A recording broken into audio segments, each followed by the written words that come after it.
Saya rasa tidak mungkin. Ya, saya rasa tidak mungkin. Pakai logika saja.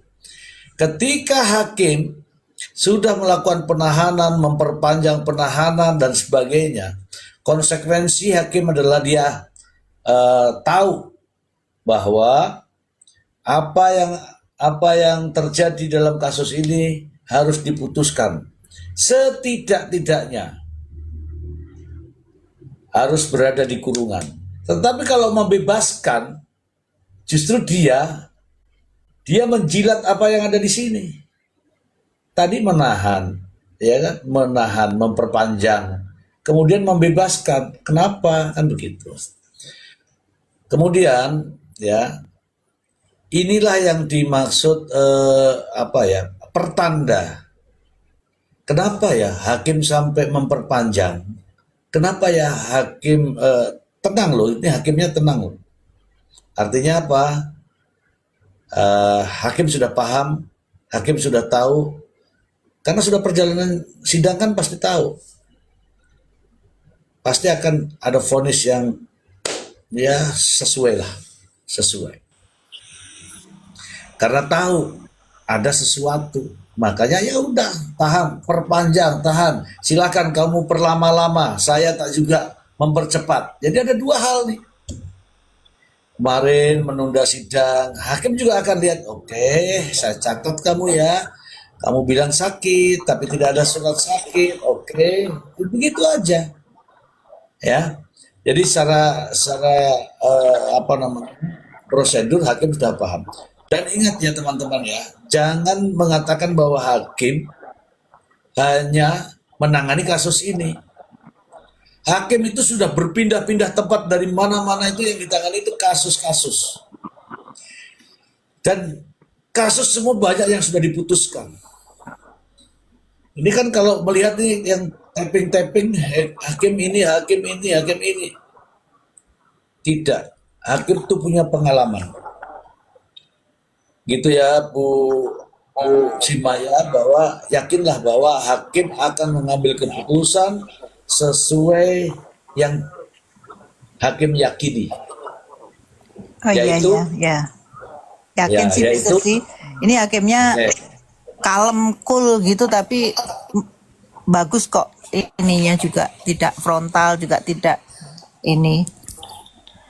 Tapi satu hal yang harus kita ingat, Mbak. Tapi satu hal yang kita harus ingat, memang benar ada oknum, tetapi tidak semua. Pasti ada 1, 2, 3 sampah. Menurut saya, pasti ada 1, 2, 3 sampah oknum, tetapi tidak semua orang jahat ataupun hakim itu jahat menurut saya. Penegak hukum juga sama, pasti ada oknum, tetapi tidak semua. Ya, Kita berpikir positif saja sebenarnya dalam kasus ini. Kita lihat nanti ujungnya seperti apa. Karena kita lihat dengan berjalannya persidangan, menurut saya hakim sudah tahu ujungnya kemana, kasusnya seperti apa. Gitu saja sih menurut saya. Oke, itu benar. Di mana-mana lah, bukan Mr. G. Ya boleh, silakan. Ini ya, jadi persidangan ini persidangan terbuka, ya. Tentunya yang melihat bukan sedikit orang, tapi banyak orang. Begitu juga banyak orang-orang yang ahli hukum yang melihat dengan mata kepalanya sendiri, gitu ya.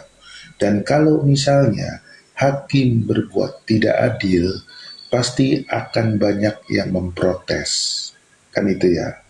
Kita bisa lihat bahwa sebagian besar orang yang mengerti hukum, yang ahli hukum, memberikan tanggapan bahwa ini masuk, ya, kasus ini masuk, gitu loh. Nah, tentunya hakim juga akan mempertimbangkan dengan masak. Kalau misalnya dia memberikan hukuman yang misalnya sangat meringankan, tentunya pasti akan ada banyak protes, gitu loh. Jadi saya yakin, kita yakin yang namanya oknum pasti ada. Pasti ada. Oke, terima kasih. Terima kasih Om. Terima kasih teman-teman.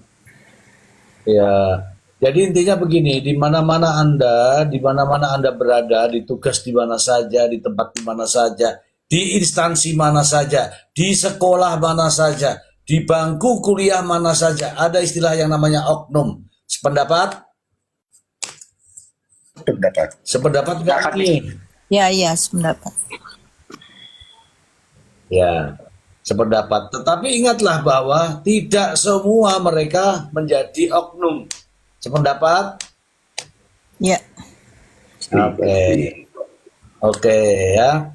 Banyak-banyak. Di tempat saya juga ada begitu, di tempat Anda juga ada begitu, di swasta, di negeri, di staf pemerintahan, di kepolisian, di kehakiman, di kejaksaan, di KPK, semuanya sama. Apalagi kalau yang di BIN itu ya, BIN BNN, sama aja. Tapi itu oknum. Kalau namanya oknum itu berarti segelintir orang dan itu harus diperangi ya. Sekarang apa? Basbi. Inilah peranan kita. Peranan kita apa? Ya kontrol, pengawasan kritis. Kontrol, pengawasan kritis, namun tetap beretika. Ya. Ya, saya juga nggak suka kalau ada aparat penegak hukum yang aneh-aneh. Saya tidak suka. Siapapun, jaksa, hakim, polisi, itu juga tidak suka saya. Ya kan? Tetapi kita melakukan itu dengan hal-hal yang beretika, tidak sapu rata. Kita berani mengatakan pasti harus bisa membuktikan begitu. Dan saya yakin kalau ini ya, kalau vonis ini kan vonis sudah sampai di perjalanan ini ya, perjalanan kasusnya ini ya 2 saja. Ini kan sudah perkaranya sudah jalan nih. Ketika perkara sudah jalan seperti ini hanya 2 saja nih. Terbukti, tidak terbukti. Kalau terbukti maka vonis. Kalau tidak terbukti maka bebaskan. Tinggal begitu aja nih. Kalau tidak terbukti bebaskan. Untuk supaya tidak terbukti, ini ya saya kasih tahu nih. Untuk supaya tidak terbukti, terdakwa atau penasihat hukumnya,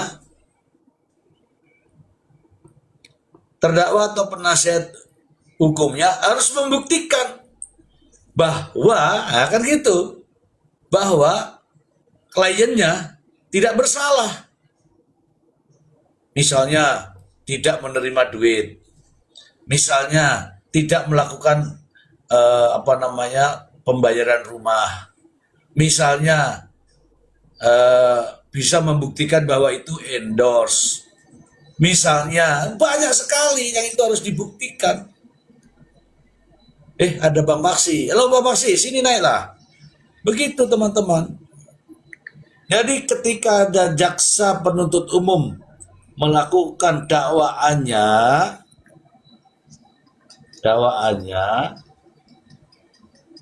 supaya untuk membebaskan dakwaan itu bantah dengan bukti.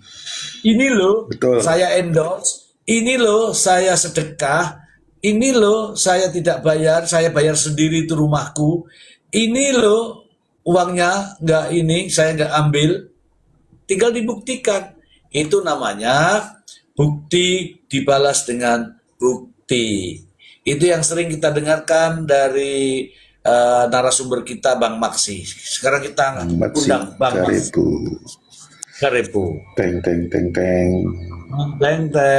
Kita tepuk tangan dulu untuk Bang Maksi. Welcome Bang Maksi. Oke, Bang Hus, terima kasih. Selamat malam. Assalamualaikum semuanya. Waalaikumsalam. Udah digelar karpet merah untuk Bung Maksi nih. Silakan Bang Maksi langsung ambil alih kendali. Oke, Bang Hus, simpelnya saja begini Bang Hus. Betul Bang Hus bilang tadi, sepakat. Kalaulah dari pihak sebelah meyakini bahwa terdakwa tidak bersalah, kan mereka masih ada kesempatan untuk menghadirkan saksi ahli. Mari kita adu aja.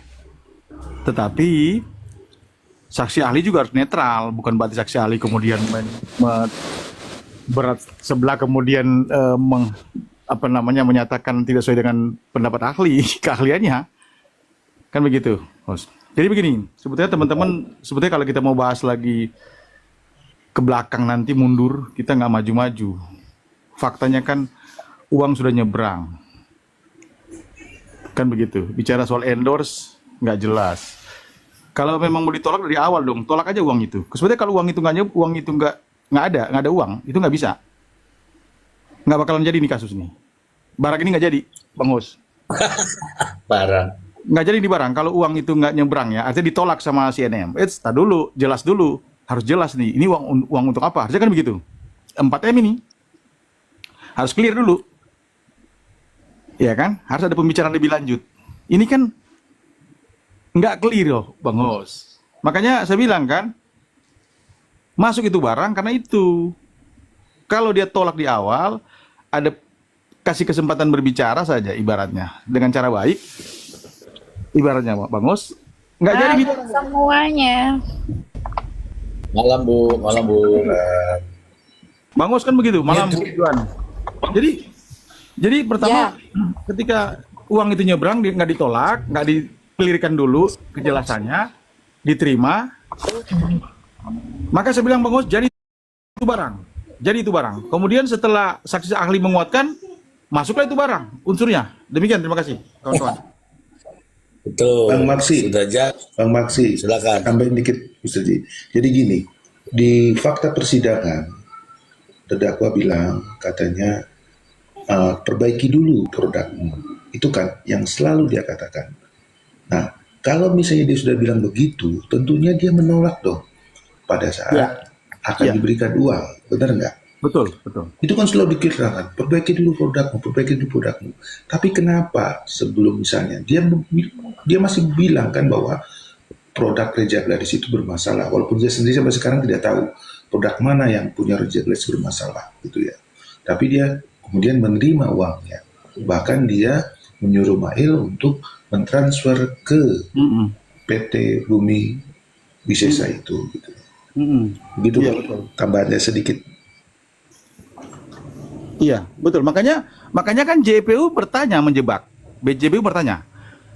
Kan terdakwa bilang di endorse. Ditanya, apakah setelah uang itu nyebrang diberikan, produknya sudah diperbaiki belum? Jebakan itu. Kan dibilang, perbaiki dulu kan produknya. Tapi kan faktanya ketika uang nyebrang ditanya ke terdakwa, apakah ketika uang sudah nyebrang, produknya sudah diperbaiki belum? Belum. Nah, di mana mau di endorse-nya? Orang uangnya, produknya, infonya belum diperbaiki. Katanya kan begitu. Itu yang ditanya oleh JPU kalau kita teliti. Jadi intinya sebelum tadi, diterima itu barang. Itu titik. Diterima. Gara-gara diterima itu barang Bang Hos, diterima itu barang, masuklah saksi ahli kan. 2 saksi ahli. Masuklah itu barang unsurnya. Gitu maksudku. Gitu. Oke. Demikian. Terima kasih. Terima kasih. Ya, Bu Ani yang tahu tuh, Bu Adi itu yang tahu tuh. Kenapa itu tweet kok diburu-buru sama Ismail tuh? Oke, Kenapa Mr. Bu Ani? Katanya ada pihak Kalau bank. kalau Iya, Bu Adi. misalnya itu ada kesepakatan, sebelum ada kesepakatan, ini manusia sudah menjelek-jelekan dokter begeng, dokter abal-abal, dokter penipu, produknya abal-abal, berbahaya, bisa mengakibatkan kanker kulit. Terus kalau misalnya mau endorsement, mau mempromosikan, bagaimana mau mempromosikan? Karena sudah dijelek-jelekan, masa barang sudah jelek-jelekan mau dipromosikan? Kan aneh. Nah, para pendukungnya mengatakan, kan dia minta untuk perbaiki dulu. Kalau misalnya, iya aku ikuti nih, diperbaiki dulu. Nah, kalau mau diperbaiki dulu, kenapa sebelum diperbaiki, contohnya mereka meminta bayaran, bahkan menekan harus transfer hari ini. Kalau tidak, Nikita Mirzani akan speak up. Duh, katanya kerjasama. Kalau kerjasama, kesepakatan, pasti ada deal and dealnya. Pembayarannya kapan? Apakah di awal, first, apa deposit, apa nanti ada pertengahan pembayaran? Kan pastinya ada, ini uang banyak loh, 4M. Apakah 1 bulan, apakah 2 bulan, apakah 1 tahun? Kan pastinya ada. Nah, di situ sistem pembayarannya kan pastinya sudah deal and deal. Kenapa harus ada tekanan? Kenapa harus ada paksaan? Kenapa harus hari itu juga? Coba kira-kira kesepakatan seperti apa? Jenis kesepakatan seperti apa? Walaupun kesepakatannya melalui lisan, paling tidak si pemilik produk akan memberitahu, oh kamu harus mempromosikan produk ini, ininya fungsinya bla bla bla bla bla, pasti ada itu. Nah, ada nggak bukti-bukti seperti itu? Kalau misalnya tertulis kesepakatannya seperti apa itu? Nah, itu yang perlu dibuktikan oleh tim Nikita Mirzani. Kalau memang kesepakatan suruh perbaikan terlebih dahulu, nggak usah dong minta nekan-nekan harus hari ini juga transfer uang kalau tidak ada speak up. Itu kerjasama seperti apa? Coba saya mau Noni Veronica menjawab. Karena dari tadi dia diam saja, saya mau minta pendapat dari dia karena dia tubuh sebelah. Monggo Noni, silahkan. Noni, silakan Noni, jelaskan Noni.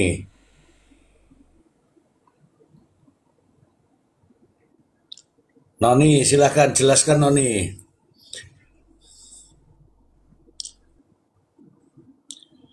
Satu, dua, tiga, Noni, tolong dijelaskan Noni. Jelasin apa ya, Bro? Itu tadi mengenai endorse. Endorse. Mengenai endorse ya. Kalau endorse itu biasanya harus jelas, ada kontraknya sih, setahu saya. Seperti itu. Di mana-mana kalau kita punya kerjasama dengan perusahaan ataupun apapun ya, segala bentuk endorse, BA, brand ambassador itu ada kontraknya. Begitu Mr. G. Nah, ini yang Ada terjadi ini kan nggak ada kontraknya. Diam dulu ya Bu Ani ya. yaitu Yang sekarang ini kan nggak ada itu kontraknya. Bagaimana? kalau nggak ada kontrak ya kayaknya perlu dicurigai itu kayak money laundry mungkin. Seperti Oh, itu. Jadi dia bikin menurut. aja katanya endorse tapi tahu-taunya enggak gitu. Cuman meres-meres aja. Ini hasil endorse, hasil endorse. Secara saya orang iklan aja, kita casting iklan itu ada kayak untuk taken dulu loh. Besok syuting kita ada takennya gitu, ada kontraknya. Nih besok produksi, besok syuting dari subuh sampai segini. Itu ada nominalnya, uangnya jelas. Nanti pas itu nanti jangan ada di belakang-belakang yang bilang gue nggak mau nih budget sekian gitu. Bukan begitu gitu loh. Jadi Jadi itu kayaknya NM itu ya tadi endorse Pak nggak ada ya. Clear, nggak ada, clear ya. nggak Ini endorse nggak ada ada ya. itu, Lah, nggak ada kan udah juga si RG-nya bilang dia nggak ada di telepon itu nggak mengatakan endorse gitu iya, loh. iya. Eh, Menurut iya. menurut menurut Mbak Noni, uang apa sih ini sebenarnya? Uang Kalau sedekah atau dari uang? kalau dari rekamannya itu dengan Mail ya bilang sama dokter Oki ya ya harus dikasih makan itu mulutnya berarti itu semacam penyuapan kalau saya rasa sih Prof. Penyuapan. Kalau penyuapan kan nggak ada pasalnya, Bu Noni. Ya untuk tutup mulut gitu kalau saya sih Tutup maksudnya mulut, kalau nggak, untuk kayaknya sulit ya Pak Mr. Z ya tapi kalau untuk pemerasan nggak tahu ya ada sih kalau unsur pemerasannya di situ kan kalau nggak dikasih dia bakal speak up gitu. Nah, cerdas. Oke, sudah cerdas. Oke, nggak perlu dibahas ini. Oke, sudah cerdas. Saya senang dengan Iya. jawaban Noni. Senang sekali saya. Gak usah ditanggapi dulu ya. Terus saya mau, aduh, Bang Maksi nih. Bang Maksi, Siap, siap, siap. Eh, aku tadi sore melihat ada VT lewat. Kayaknya ada Prof Yamin tuh lagi marah-marah ini sama seorang advokat yang katanya lebih baik kau baca lagi gitu Bang Maksi. Bagaimana menurut Bang Mas ini? Yang saya belum lihat ininya, Bang Os, VT-nya itu. Apa tuh materinya? Gimana? Itu Marah-marah menjadi sama si viral itu. Hah? Botak, Ya? marah-marah sama pengacara Botak, Raffi Gak kan. tahu saya. Aduh. Marah-marah sama siapa saya nggak tahu sampai dibilang, Kak, kamu ini tidak baca-baca buku, baca lagi kau. Begitu pengacara apa kau ini? Begitu Bang Maksi. Aduh, Bang Hos, kita ini kan sudah kemana-mana, Bang Hos. Makanya saya agak sedikit gemes. Harusnya nggak menunjukkan kita di 3 huruf, kita ke 3 huruf. Bang Hos gini, Bang Hos, saya mau komentarin aja. Menarik juga ini. Tadi saya pikir yang disampaikan oleh Mbak Ani sama tadi Mbak Noni clear ya, saya pikir itu ya, udah semakin clear lah, semakin tajam lah bahwa teman-teman sudah semakin pemahamannya sudah semakin pinter lah aku bilang. Bang Os, saya mau masuk ke kalau memang itu dibilang ada kesepakatan perjanjian ya Bang Os. Ini Ya. sebagai ini aja sedikit saya biar teman-teman juga sedikit memahami bahwa bicara soal perjanjian, syarat perjanjian ada syarat sah perjanjian. Mungkin paling sudah pernah dikupas ya Bang Os. Kan jelas Bang Os, harus sepakat. Nomor 1 itu number 1. Syarat sah. Unsurnya harus untuk sepakat. Sepakat ini tidak boleh ada tekanan. Tidak boleh paksaan, itu dulu. Nomor 1, jadi ada 4 ya. Unsur pertama kesepakatan, unsur kedua kecakapan, unsur ketiga suatu hal tertentu, unsur keempat suatu sebab yang halal. Tapi kita mau masuk nomor 1, unsur pertama. Ketika ada kesepakatan, walaupun lisan bisa, teman-teman harus paham ya. Perjanjian walaupun lisan itu bisa. Asalkan kesepakatan ini betul-betul tidak tanpa tekanan, tanpa memaksa. Itu dulu. Tulisan saja pun kalau ada paksaan di sana, tulisan saja pun perjanjian secara tertulis, kalau ada paksaan di sana, nomor 1 ini kesepakatan itu kemudian ada paksaan, ada unsur terpaksa, maka itu batal demi hukum. Perjanjian jadi tidak sah. Mungkin Bang Os bisa tambahkan ya, kalau kita baca perjanjian. Tapi ini kan jelas ada keterpaksaan, ada memaksakan. Maka dibilang di unsur pasal 309 itu kan, memaksa seorang untuk menyerahkan barang. Makanya ketika uang itu nyebrang, kan saya bilang, ketika uang itu nyebrang, jadilah itu barang. Sekali saya bilang, saya pertajam lagi. Ketika saksi ahli menyatakan itu masuk mensreanya, niat jahatnya, masuklah itu barang. Itu Bang Us. Demikian, terima kasih. Masuklah itu barang. Oke, terima kasih. Ini ada Bu Juan nih, Bu Juan. Silakan Bu Juan, ada yang mau disampaikan, silakan. Sementara mantau dulu Bang Zi masih di jalan nih OTW pulang. Masih di luar kota. Tapi nggak apa-apa, Oke. mantau-mantau nanti saya tanya nih sambil tanya nanti. Iya, betul. Oke, teman-teman ini hadir. Bang Zi, DM Oke. saya kok belum dibalas. DM-nya, aku malah nemukan DM tapi bukan dari ibu, DM-nya orang lain. Enggak, saya loh. Loh, aku heran, aku sudah bicara 2 jam sama orang itu, tapi kok kasusnya bukan masalah yang ibu, masalah orang lain lagi. Loh, coba nanti saya DM. Lah, saya kan nggak bisa DM, Mister, cuman 1 kali. Coba Ya, nanti nanti saya coba saya lihat. Cek lagi ya. Ya, nanti saya cek lagi ya. Terima Oke, kasih. saya cek lagi. Aman pokoknya. Kita kedatangan tamu dari seorang praktisi hukum yang mungkin pemikirannya berbeda dengan kita. Silakan, ada Bang Erdelau, mungkin ada pandangan yang positif buat kita. Terima kasih sudah hadir di tempat yang sederhana ini. Langsung diminum dulu tuh di depan meja. Halo, selamat malam Bang Erdelau. Kok tahu Mr. J ini saya barusan saya minum nih Bang Mr. J. Pokari. Kekurangan ion saya.